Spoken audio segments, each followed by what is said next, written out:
চাইপে চর্চায় ফের বেলাগাম বিজেপি প্রার্থী দিলীপ। নাম না করেই চরম কটাক্ষ ছুড়লেন তিনি।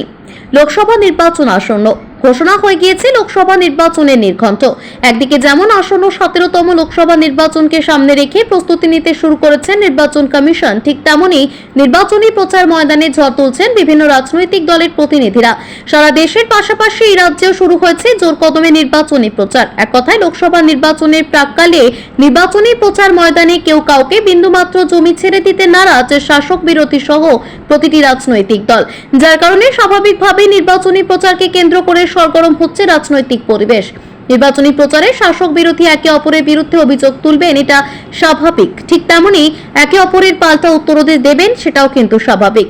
এবার লোকসভা নির্বাচনের আগে নির্বাচন কমিশনে যাওয়া নিয়ে চরম কটাক্ষ ছুড়লেন দুর্গাপুর লোকসভা কেন্দ্রের বিজেপি প্রার্থী দিলীপ ঘোষ।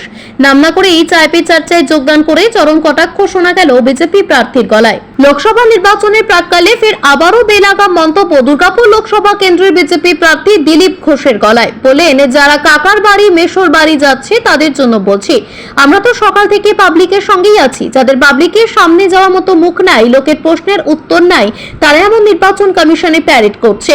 এদিন নির্বাচনী প্রচারের অঙ্গ হিসেবে চাইপে চর্চায় যোগদান করে মন্তব্য করলেন দুর্গাপুর লোকসভা কেন্দ্রের বিজেপি প্রার্থী দিলীপ ঘোষ। বুধবার সকালে বর্ধমানের নতুন পল্লী এলাকায় চাইপে চর্চায় যোগদান করেন, এমন মন্তব্য করেন দিলীপ ঘোষ। জানা গিয়েছে, এদিন সকালে বর্ধমান পৌরসভার 8 নম্বর ওয়ার্ডের জামতলা এলাকায় ফুটবল মাঠে প্রাতঃভ্রমণ করেন দিলীপ ঘোষ। খেলেন ফুটবল, গোলও করেন।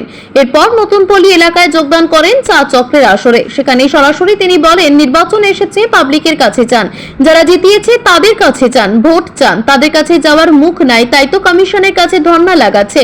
আসন্ন লোকসভা নির্বাচনে বা দুর্গাপুর লোকসভা কেন্দ্রে তৃণমূল কংগ্রেসের প্রার্থী করা হয়েছে কীর্তি আজাদকে। অন্যদিকে পশ্চিম মেদিনীপুর লোকসভা কেন্দ্র অর্থাৎ দিলীপ ঘোষের জেতা আসন থেকে তাকে সরিয়ে প্রার্থী করা হয়েছে দুর্গাপুর লোকসভা কেন্দ্রে। নির্বাচনের আগে নির্বাচনী প্রচার ময়দানে ঝড় তুলছেন শাসক বিরোধী সহ সমস্ত রাজনৈতিক দলগুলি। ঠিক তেমনি পশ্চিম মেদিনীপুর লোকসভা কেন্দ্রে দিলীপ ঘোষকে প্রার্থী করা না হলেও সেই দিলীপ ঘোষকে প্রার্থী করা হয়েছে পশ্চিম বর্ধমানের দুর্গাপুর লোকসভা কেন্দ্রে। প্রার্থী ঘোষণা হওয়ার পর থেকেই নির্বাচনী প্রচার শুরু করে দিয়েছেন বিজেপি প্রার্থী দিলীপ ঘোষ। এদিন নির্বাচনী প্রচারে নেমে তীব্র কটাক্ষ করলেন তিনি। লোকসভা নির্বাচনকে সামনে রেখে একে অপরের বিরুদ্ধে অভিযোগের আঙুল তুলবে শাসক বিরোধী প্রতিটি শিবির, এটা স্বাভাবিক। তবে লোকসভা নির্বাচনের প্রাক্কালে নির্বাচনী প্রচার ময়দানে নেমে যেভাবে নাম না করে কটাক্ষের সুর শোনা গেল দুর্গাপুর লোকসভা কেন্দ্রের বিজেপি প্রার্থী দিলীপ ঘোষের গলায়, তাতে পরিষ্কার বোঝা যাচ্ছে নির্বাচন কমিশনে যাওয়া নিয়ে কাকে কটাক্ষ করলেন বিজেপি প্রার্থী। শুধু কটাক্ষই নয়, পরামর্শ দিলেন যারা ভোট দিয়েছে সেই সমস্ত ভোটারদের কাছে পৌঁছাতে। ফলে বিজেপি প্রার্থীর এই মন্তব্য কিভাবে নেয় শাসক দল এবং শাসক দলের প্রার্থী, এখন সেটাই দেখার। তবে লোকসভা নির্বাচনের আগে রাজনৈতিক পরিস্থিতি যে আরো সরগরম হবে তা কিন্তু এক প্রকার পরিষ্কার হয়ে গিয়েছে।